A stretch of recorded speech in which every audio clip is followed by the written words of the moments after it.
Doctor Baba Saheb Ambedkar open university.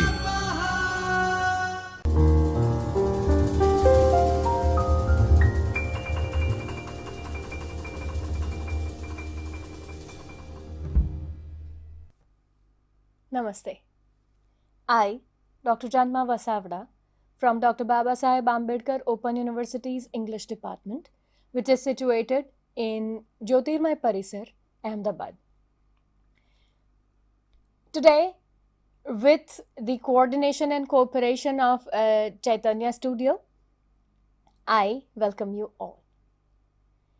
We have begun a series of drama, and wherein we have been already discussing what is the type of drama, what is actually drama as a form, its characteristics, types, tragedy, comedy, dramedy, everything. In past series, we have covered these things. And we have begun with history of drama age-wise, wherein we have completed medieval drama, which included mystery plays, miracle plays, morality plays. Then age of Chaucer to Spenser, Elizabethan age came up, and now today we are going to begin with Restoration age. Restoration age is a kind of age which restored entire structure. It is not only a structure but power play. When clergy came up, they came up with a power. And after that, from clergy, again the monarchy was shifted. It came up in power, throne. And that is why the age is termed as Restoration age, to restore. So restoration of the monarchy into the throne or the power is coming up. So with this, I will begin with comedy of humors and manners. All those students, net aspiring or set aspiring students, you should pay attention on following details: Sons of Ben, Cavalier Poets, Comedy of Humors and Manners. Out of these four, I think I'll be discussing two today. Comedy of Humors was actually a theory which is based on medical science. Yes, you're listening to me right.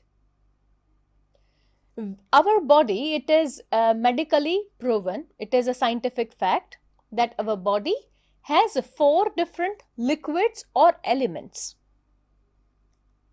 And that is blood, phlegm, yellow bile and black bile.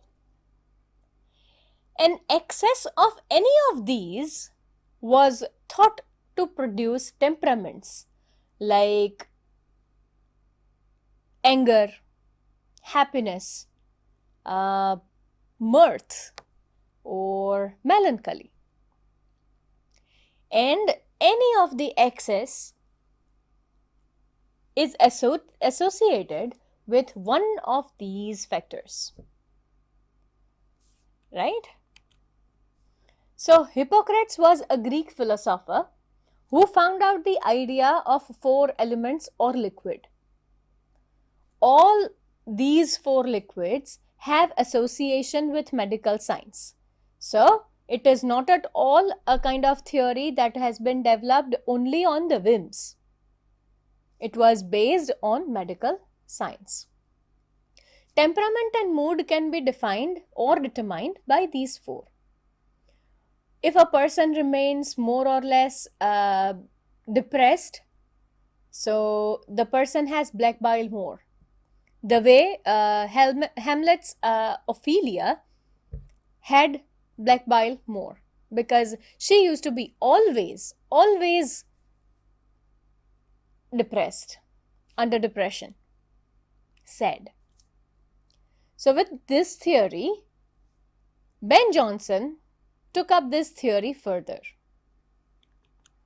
He developed his own theory and he had an idea that every character represented by single element or a mixture of more.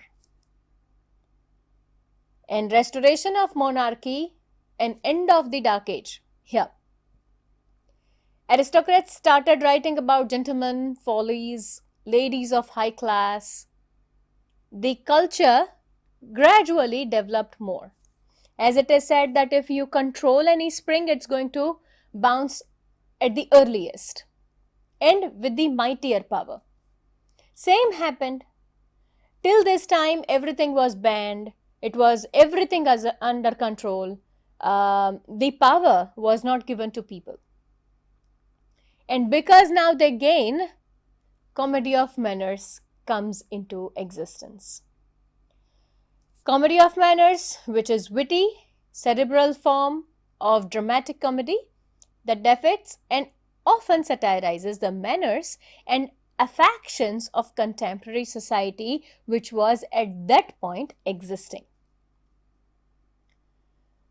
Aristocrats used to behave in a very confined etiquettes, manners. They had a high class. The way of behavior was also just like that. If you read short stories or novels or dramas of that time, you'll see the emphasis on language, the refined language which they were speaking, or the refined behavior that they carried further, right? So, use of language of high class, refined manners, way of dealings can be seen here. Comedy of manners is concerned with social usage and the question of whether or not characters meet a certain social standards.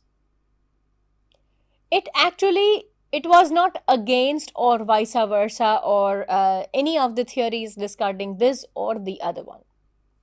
Ben Jonson began with this theory thinking that comedy of humors is identified or associated with four flags, and after that, after these four liquids, each character will be more or less represented by one, and accordingly the temperament or the mood will be defined.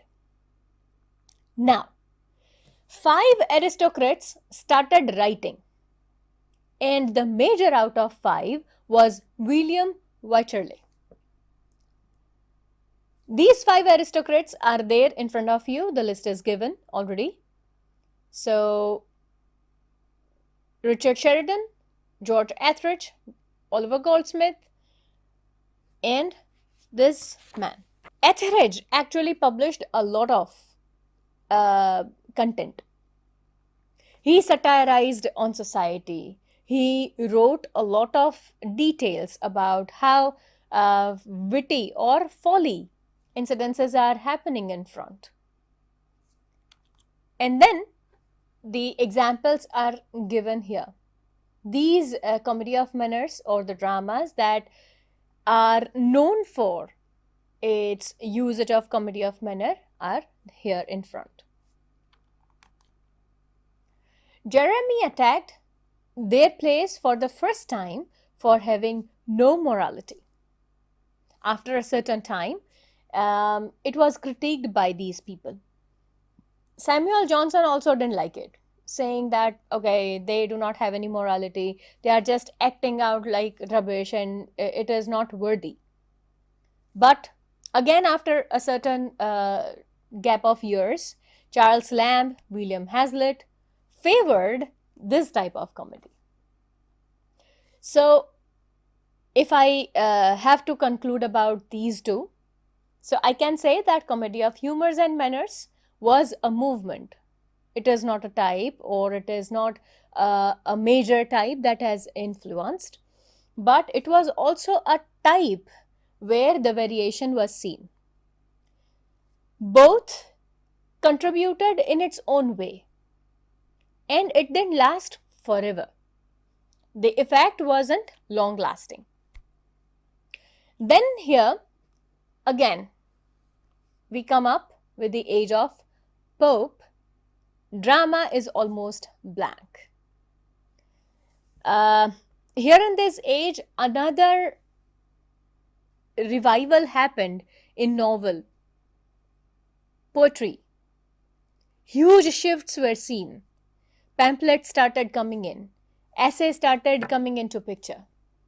But drama, no major contribution was done. The age is almost blank. Restoration comedy has withered by now. That is also gone. In tragedy, Addison's Cato is almost only passable example. Otherwise, you cannot add on multiple examples. So in tragedy, you have a few. In comedy, it has already been gone. Steele's plays stand as survival of comedy. You can say that Steele, the way he wrote, sustained in the form, but it was also not coming out perfectly because it was different in tone. The treatment to the subject matter was given in a different way. Of course, writers are different, age is different. You can't expect that the same age legacy will be continued further for forever. But if the form is supposed to be considered, Steele's plays were quite sentimental and didactic. So naturally, it didn't turn out as it was expected. Beggar's Opera, with its music and vitality, makes it stand alone in its own generation. So you think how difficult it would have been for people of then time to write something like this. It was the only example that stands out. There is nothing else that has been added afterwards or prior to this. So this is the only thing. It has outshined everything. It was excellent, a kind of experimentation. Now going back to nature began. From too much industrialization, from too much revolutions, too much of everything. Now people are saying that you go back to village, life is in the village, and you should live near the nature and to your village side, countryside. And therein again one more thing will come up. Net and set people should pay attention to this, is lake poets. You should refer to this lake poets as a term. Now drama was written as freely as ever, but as a literary exercise rather than one serious attempt. Now, if I have to talk about this, William Wordsworth or Shelley or Coleridge or any, these people were believers of non-artificiality, as in you are just writing as it is coming out spontaneously. It should be as natural as you breathe. So their drama were also just like that. The attempts in that entire time was just like that. It wasn't a serious attempt, or there is no significant exposure to different varieties or experimentations done at that time. Tragedy almost monopolized. Everything comes out in the same way. The character feels either, that entire hamartia and catharsis, and everything is almost same, right? So some examples are given in front. Now, Victorian age. Tragedy was written more. Very few attained to real distinction. There were conscious efforts for reviving poetical drama. Victorian age is also termed as the age of industrial center.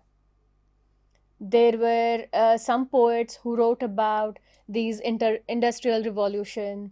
They didn't like it. There were a lot of people who opposed it. There were a lot of people who favored it. and naturally the transition was going on all around.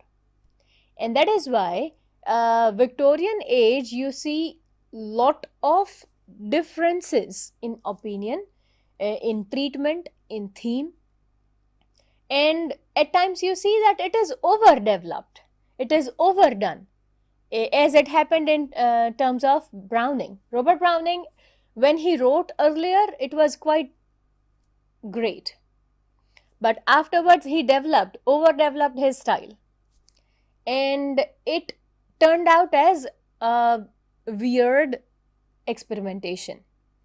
It actually turned out as it is just a monotonous experiment, or it is just the monotonous outcome. So with this, dear students, we will be discussing further upcoming ages like modern age and neoclassical age and postmodern age. So till then, take care. Happy learning. स्वाध्यायः परः